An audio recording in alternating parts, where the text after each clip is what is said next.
Kaufman conference call. Today's conference is being recorded. At this time, for opening remarks and introductions, I'd like to turn the conference over to Ryan Grab. Please go ahead, sir. Thank you very much. As a reminder, Strikeforce Rousey versus Kaufman airs live on Showtime at 10 p.m. Eastern and Pacific with a takeaway on the West Coast, Saturday, August 18th from the Valley View Casino Center in San Diego, California. Additionally, 4 prelims will be shown on Showtime Extreme beginning at 8 p.m. Eastern Pacific, also with a takeaway on the West Coast. This time, I'd like to turn the call over to Executive VP and General Manager of Showtime Sports, Mr. Steven Espinoza, for some opening remarks. Thanks very much. We at Showtime are very excited to be bringing our viewers another tremendous women's MMA main event, Rousey versus Kaufman. As most of you know, Showtime's always supported the female division, women's MMA, and will continue to do so as long as we're getting great fights like this fight event. Obviously, Ronda's the current champion. Sarah's the former champion, getting a well-deserved title shot. And in sort of preparation for this, wanted to remind everyone that premiering tonight is All Access Ronda Rousey. First airings at 9:30 p.m. Eastern and Pacific. And as those of you familiar with the series, All Access gives our viewers sort of an intimate look into the personal and professional lives of our athletes.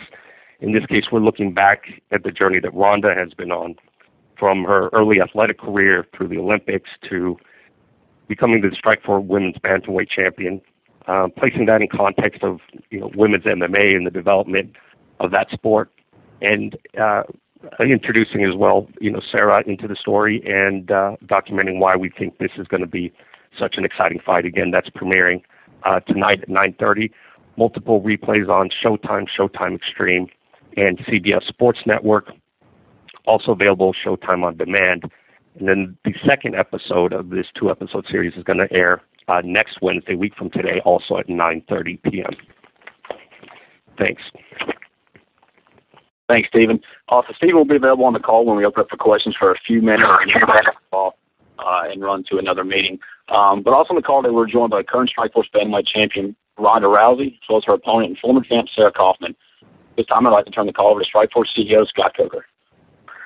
Thanks, Ryan. I'd also like to thank the media for attending today's conference call, as well as thank Steven Espinoza from Showtime Television, who's been a great broadcast partner for Strikeforce since 2007. I'd also like to thank Muscle Farm for being the official sponsor for Strikeforce in 2012. We're excited to be back at the Valley View Casino Center in San Diego with another amazing Strikeforce fight. If you look at this card, again, from top to bottom, it's going to be an amazing night of fights.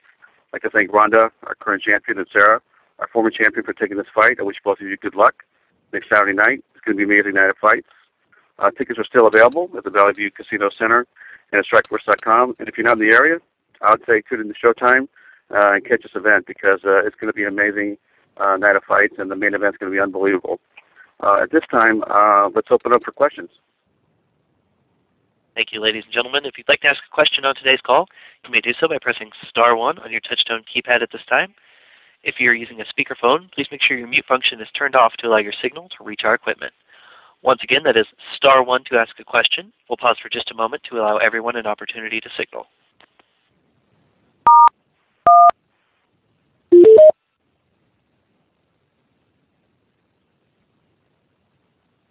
And we'll take our first question from Adam Martin with The Score. Hey guys, my first question is for Ronda. Ronda, in the lead up to the fight with Miesha Tate, I mean, there was a lot talking back and forth between you guys. It doesn't seem like you and Sarah are doing a lot of trash talking. I mean, do you respect Sarah a little bit more than Miesha? I respect them both as athletes. It's just I don't really have any personal problems with Sarah at all. She actually seems like a pretty cool chick. And I don't have any problems with her, so I feel no need to invent any. Fair enough. And, Ronda, you've been working with Lucia Riker, boxing instructor. How has she helped your stand-up? Because obviously Sarah's, a very good Muay Thai fighter. It is pretty cool. She comes in and gives me just some tips from time to time. She's brought me in a couple of really good sparring partners. And she hasn't really taken over as my main trainer, but she's been a great help in supplementing my training. How about the Diaz brothers and their coach, Richard Perez? Richard Perez has been great. He helped me with my striking a lot earlier in the camp. He kind of more helped me putting together longer combinations. With judo, you kind of have a tendency to very short exchanges. And so he just kind of helped me with the fluidity in my striking a whole lot more. And like the Diaz brothers and Cesar Gracie, they help me much more with my grappling and stuff like that. And give me some striking tips from time to time. I feel like it's good to get input from everywhere.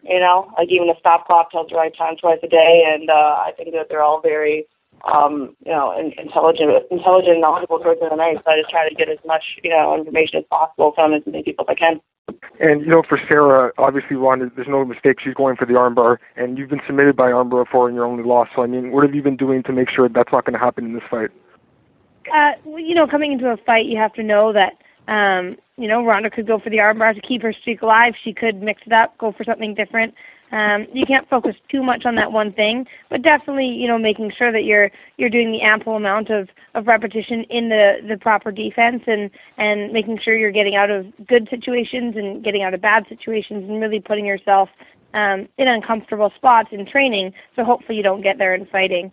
I was lucky enough to be able to work with some really great people for this fight. I just had Sheila Bird come out, who's a phenomenal grappler, and worked with her quite a bit. And it's just been a great camp with my team at Zuma, and I'm looking forward to see what Ronda brings into the cage. And for either Scott or Steven, how nice is it to get the females fighting again on this card? They weren't on the last card, and you have 3 female fights on next Saturday's card. Is Steven still on? Yeah, I'm still on. As I mentioned in the opening remarks, Showtime has been a big supporter of women's MMA, and without exception, they always give us great fights, and that's what we're after here. The men's division, the women's division, we want exciting fights, and these 2 young women, Ronda and Sarah, I know for a fact will give us that. So I can't wait. And just one more question for you, Stephen, before you go. Can you explain the talent sharing agreement you have with Invicta Fighting Championships? I'd rather actually just focus on the fight that we have in the main event and the undercard we have on the 18th, and maybe we can do a follow-up maybe separately. So I don't. Okay, fair enough. Let me ask one more question then. In the co-main event, you have Jacare Souza taking on Derek Brunson. Does the winner of that fight get the next middleweight title shot? I certainly would be in it. Go ahead, Scott. Yes, this is Scott. You know what? That's going to be determined after the fight. Let's see how the event unfolds and how the athletes do, and then we'll circle back with Sean in Vegas and take it from there. Thanks a lot, guys, and good luck. Thank you. Thank you. We'll take our next question from Damon Martin with MMAweekly.com. Yeah, thanks a lot for the call, guys. First question is for Ronda. Ronda, since you won the title, obviously there's a lot of attention that goes along with that. You're going to be on Conan O'Brien tonight. You've been doing the ESPN body issue. How do you handle the distractions and the commitments you have as champion now versus being able to train and actually get ready for the fight? Well, I just have different work to do. Before I was working 3 jobs, and I'm training full time. If you think about it, I'm actually doing less work now. It's just I have more work on just the fighting side. And, like I'm on Conan O'Brien today, so I got up at 5 a.m. this morning, and I did one training, and I just finished another training just now, and then I did a conference call sitting here in the locker room in my towel because I haven't had time to change yet, and then I have to run back over to my apartment, get all my stuff for Conan, run over there, and then I have another training tonight. So it's just all about organization, and I'm used to having cramped schedules like these, and, at least I don't have to stay up all night on Saturdays and Sundays. Are you enjoying the ride so far? I mean, obviously life changes a lot. We've seen it with a lot of the champions in the UFC and Strikeforce, for that matter, that life does change when that spotlight is on you. Have you enjoyed the ride thus far? I enjoyed it a lot more the few months after when I first won the title, but now, I'm much more focused on retaining the title instead of basking and having it. And so the last few weeks haven't been about sitting back and enjoying myself. It's been about preparing myself and being, formidable force as possible on the 18th. And Ronda, I know you've always been outspoken and very, you don't mind speaking your mind on things. We heard the comments a couple weeks ago with the whole Kim Kardashian situation. And my question to you would be, as a strong, female fighter, independent woman, I mean, do you look at yourself, would you look at yourself as maybe a role model to young women? Because I kind of look at female MMA fighters as that, that strong role model for young girls. You know what? If people want to look at me as a role model for all young girls, that's fine for them. But the only people I have responsibility to is my little sister and my future kids. taking on responsibility of having to be a role model of every single girl on earth is just too much for one person. Of course, people are going to be unhappy with me and how I act. And I'm not asking for people to be exactly like me or repeat my mistakes, but, I try my best to be, be as ambitious as possible and as fearless as possible and as unapologetic for the way I am as possible. And if people think those are qualities to emulate, then I'm happy to, display those. And one question for Sarah. Sarah, I know going into this fight, obviously a lot of the attention is on Ronda, being the champion. Does that help you in some ways? I mean, you've kind of just been able to sit back and really focus on the fight and the camp itself. Has that helped at all, the attention on the fight going that direction, or does it bother you at all? It really doesn't bother me at all. I think that Ronda's handled it really well, and a lot of people are sending a message saying, "Oh, Ronda's so busy doing so many other things." But I truly believe, and I've said this kind of all along, that Ronda is an athlete, and her athletics are first and foremost when it comes to training versus. And you don't get to be a world champion, and a medalist at the Olympics from sitting back and just enjoying things. So, I really believe that Ronda's been training hard, and I've been training, just as hard, and that's really all that I care about. That's it. The fight's going to really show who's been training the most. Awesome. Thanks very much, guys. Thank you. We'll take our next question from Elliot Olshansky with the Jewish Daily Forward. Good afternoon. Question is for Sarah. Sarah, there aren't really that many Jewish fighters in MMA, particularly not at the elite level. Do you feel like you represent anything more than yourself and your training camp when you get in there and fight in terms of being a Jewish fighter? I'm actually I wasn't raised Jewish. My dad grew up Jewish, so I'm technically not. I'm technically not part of that culture. I can respect a lot of things that they stand for, but I don't live my life in that sense, so I don't want to give off the kind of the feeling that I do. Understood. So, any questions about the tradition of Benny Leonard and Barney Ross and the old Jewish fighters? It's probably not the best direction to go then. No, sorry. All right, that's pretty much what I had. Thanks so much. We'll take our next question from Camilo Ortiz with El Octago. Hi, this is Camilo from El Octagono. I had a question for Ronda. You're undefeated and have, obviously a deadly armbar, but do you feel that maybe your striking capabilities are being underestimated, especially after Miesha Tate tried to test your chin? I hope they're being underestimated. I want to be as underestimated as possible, and as little information my opponents have about what abilities I have, the better it is for me. So I don't really feel that much of a need to give that many details. Okay, and I have another question that was kind of asked before, but I wanted to know your thoughts on all the attention, and especially having Dana White rocking a T-shirt of your ESPN magazine cover at the UFC weigh-ins. You know what? That actually just impressed me a lot, and just Dana White in general. It wasn't too long ago that he was telling TMZ that women would never be in the UFC, and he was very much against it. And to see that, he's such a wise businessman and that he sees the potential in the women and is slowly warming up to it, I've been very impressed with him. Yeah, I think that the women fighters are getting a lot of attention, and stuff like that always does help the sport a lot.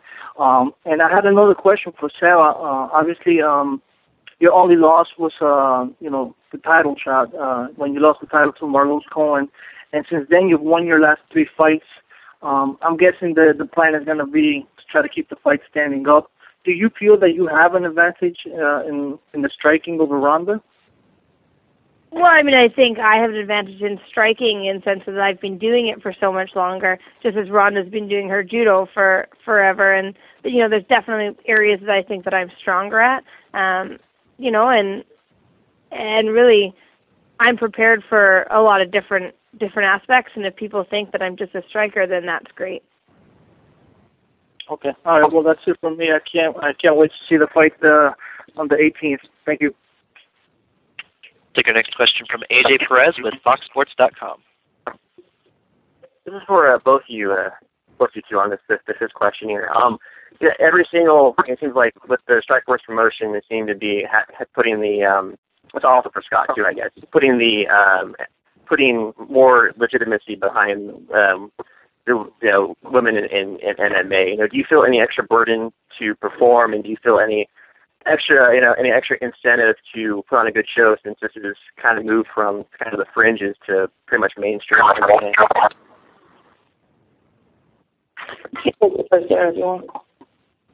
Sure. I definitely, this is Sarah, I definitely feel, and I felt, since my first fight with Strikeforce, that, women in the sport are always trying to ensure that kind of that placement in that spot, and kind of vie for that legitimacy. And over time, we've definitely proven that, the fights are exciting, they're technical, there's submissions, there's knockouts. There's so much that can happen in the fight, and fans want to see those fights, and fans have been vocal about that. But it is important, every fight, especially being, the main event, having that slot and that kind of, the force behind you in terms of Showtime and Strikeforce and people supporting that. You definitely want to make sure that you're putting on a good performance, because, you don't want anyone to be able to turn around and say, oh, see, this is why women shouldn't have spotlight. So there definitely is that pressure, in some sense, to have an exciting fight. On my end, it doesn't really add any pressure to me at all or change the fight at all. I was always raised not to win matches, but to defeat my opponents. When I was doing judo, I was an American fighter in a sport that wasn't very big in America. So if I didn't finish a fight, I was not going to win. If it ever went to the referees, it was not ever going to go my way. And if it wasn't as a dynamic a win as possible, it could even be ignored. I was always raised to be good enough to win every match twice on a bad day, and regardless of the circumstances, I'm still going to fight my fight in the same fashion. I not only just want to win, but I want to be able to discourage every single other girl that thinks she might have a chance of ever beating me. Thank you. We'll take our next question from Mike Chiappetta with MMAfighting.com. I'd like to start with Sarah, please. Sarah, I'm just kind of interested in talking about Ronda's armbar. Obviously, people are, pretty intrigued by the fact that she's been able to repeat the armbar victories over and over and over. I'm sure you've had time to look at it and see how she sets it up. I mean, as far as what you're looking at, how does she execute it? What makes it so unstoppable, and how do you sort of, prepare for stopping it if it comes? I don't think it's unstoppable. It's it's one technique that can be used from multiple different angles, and Ronda's clearly put a lot of work with the judo into those fast transitions. But it doesn't make me nervous. It's something that could happen, but it's also something that I'm prepared for, and it's an armbar, and people can have a mystique behind someone because they've had the same submission over and over again.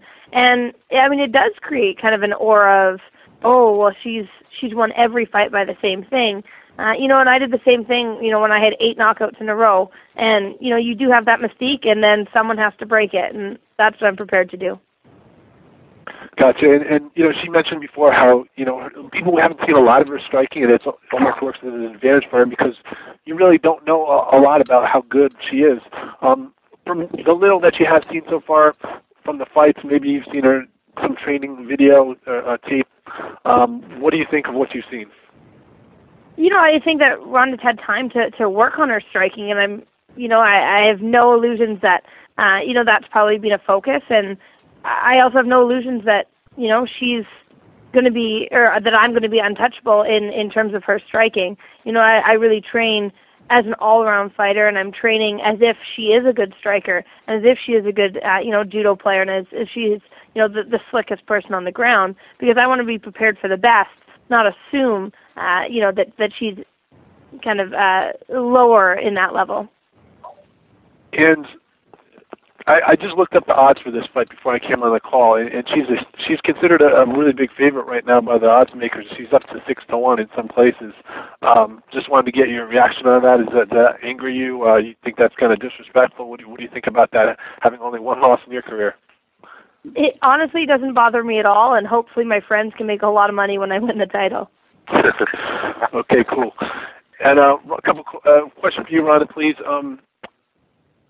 We've talked a lot about, all these experiences that you've had since you won the championship and doing all these promotional media things, this and that. What is the kind of coolest experience that you've had, the thing maybe you've enjoyed the most so far? That's a hard one.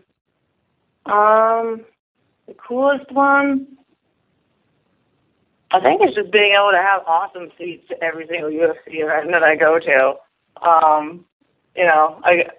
That's my favorite thing. I'm still a fighter and I still love fighting and all these other things like, doing the stock market stuff and all these other things. So they're cool and interesting, but that's not who I am and that's not where my interests are. I just love having good seats to fight. Cool. And I had one question for Scott before I get off. And Scott, I'm just wondering, do you have any idea what might be next for the winner of this fight? Repeat that question one more time, please. Do you have any idea what might be next for the winner of this fight? Well, you know what? I think these two ladies had their hands full on Saturday night, next Saturday, and like I said, with the last question about the middleweight division, we're just going to see how this thing unfolds, take it back to Vegas, and talk with Sean and go from there. Okay, thank you guys. Looking forward to the fight. Thank you. Once again, ladies and gentlemen, that is *1 to ask a question. As a reminder, if you're using a speakerphone, please make sure your mute function is turned off to allow your signal to reach our equipment.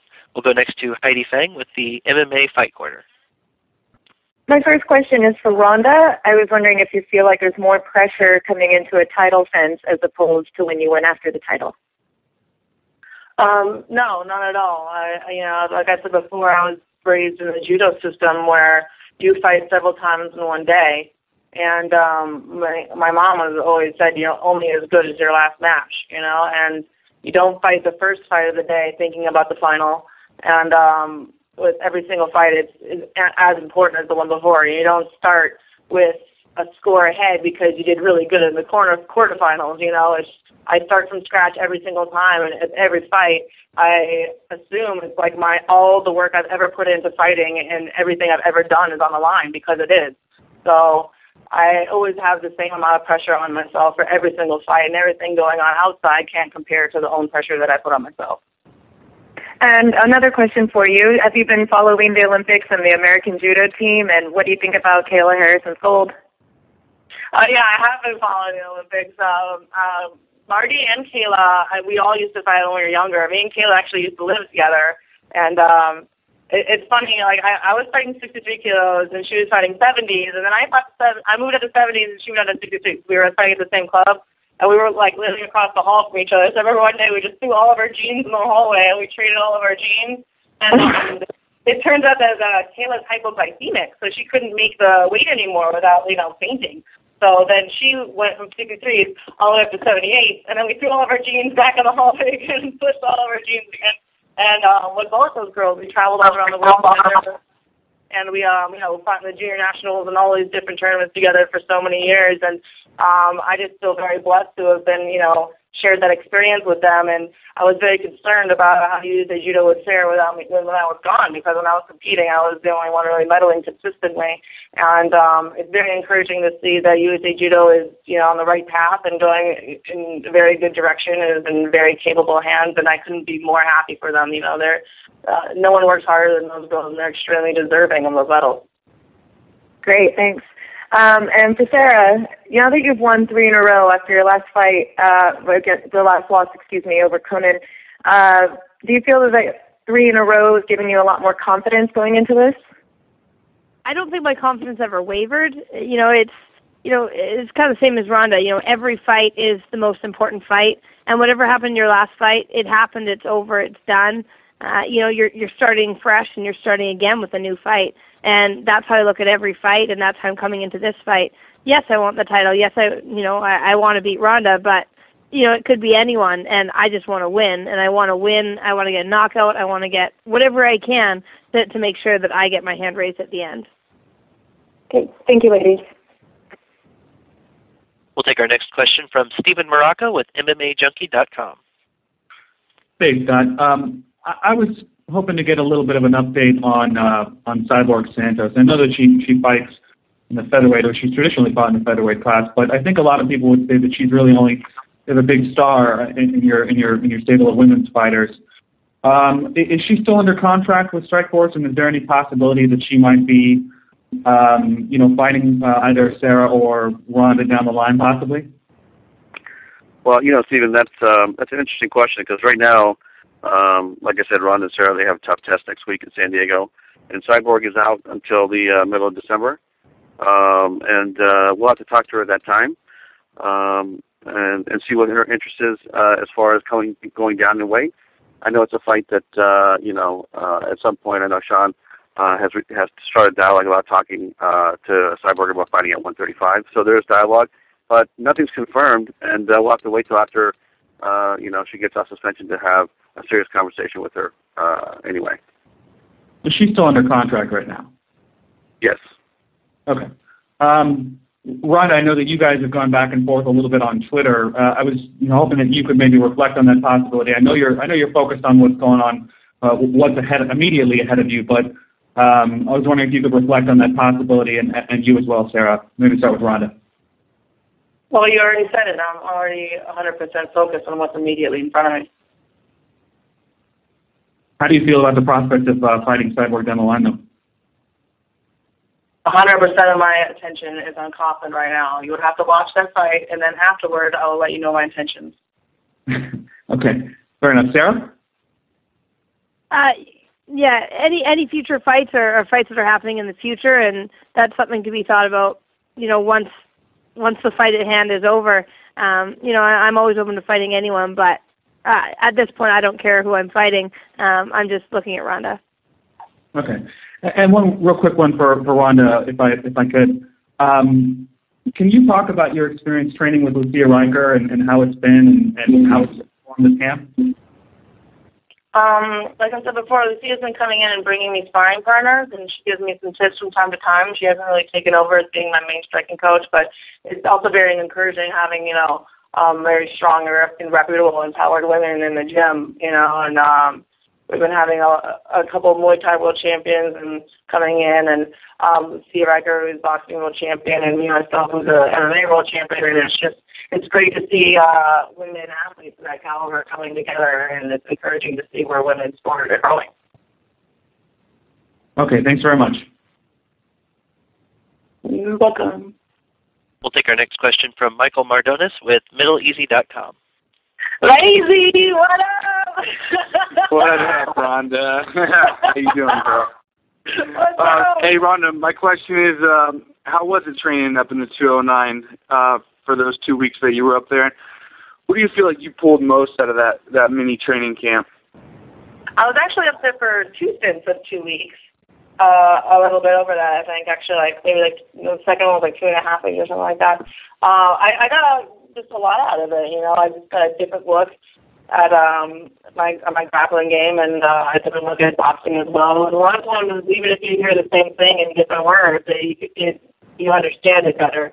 And it's also good to get outside your same training camp and just avoid plateauing and getting bored and keeping yourself interested. And I love that they have a different kind of training schedule over there where, it's very regimented when I'm home, but it's kind of more, they train however they feel like it, whatever time they feel like it when they're up there. It's not that they do less training, it's just a different style. And I think being able to get that change is what, keeps you interested and still exciting and training and novelty. Awesome. And what was it like for you filming this All Access show? Well, it was a little bit intrusive, a little bit more intrusive than some of the things I've done with you. It was kind of funny when the dog hit the sound guy because he was shoving a boom mic in my face. I was like, good dog. But no, it was a cool experience. I mean, I wouldn't like them to be around me every day, but The crew was, very professional and very reputable in their business, and I have no doubt that they're going to do an extremely good job of the series. So it was worth the work and the intrusion for the result. Well, awesome. I'm looking forward to seeing it, and best of luck. Thanks, Lizzie. We'll take our next question from Angel Cordero with the MMA Truth. Hi, this first question is for Sarah. You're slated to fight Ronda next Saturday, but Cyborg keeps popping up in the conversations. Do you feel as if people are overlooking you a little bit in this fight? I don't think so, but if they are, that's great. I'll hopefully make a good impression when the fight happens next Saturday. Anything, looking back at the Ronda's fight with Misha, anything that you saw in that fight, that you learned in that fight, that you think you can exploit against her? Oh, there's lots of things that I saw, but I can't tell her because she's clearly on the line right now. Cool. And for Ronda, of course, the topic of women's MMA in the world, it's been compared against the amount of competitors that there are in every division. And what do you do? What do you say to competitors from other disciplines that could come into MMA or might come into MMA to encourage them to start an MMA career? Well, this is a real career that you can really make a living off of. And with women's sports, that's very rare to come by. And the more women that come in, the more stable it'll be. And I think also if people are just wanting to represent their own discipline in whatever they do, whether a wrestler or a martial artist or whatever, it's also just good for their sport in general to show how effective it is in an actual fight. So whether they want to promote their own sport or find a good way to make a living, this and women's MMA is here to stay. As long as people like me and Sarah and all these other girls out there that are putting the work in are still around, I only see more and more girls coming up, and especially with Showtime still being a supporter of women's MMA and other promotions like Evicta that are focused solely on women, and I think are great for developing new talent.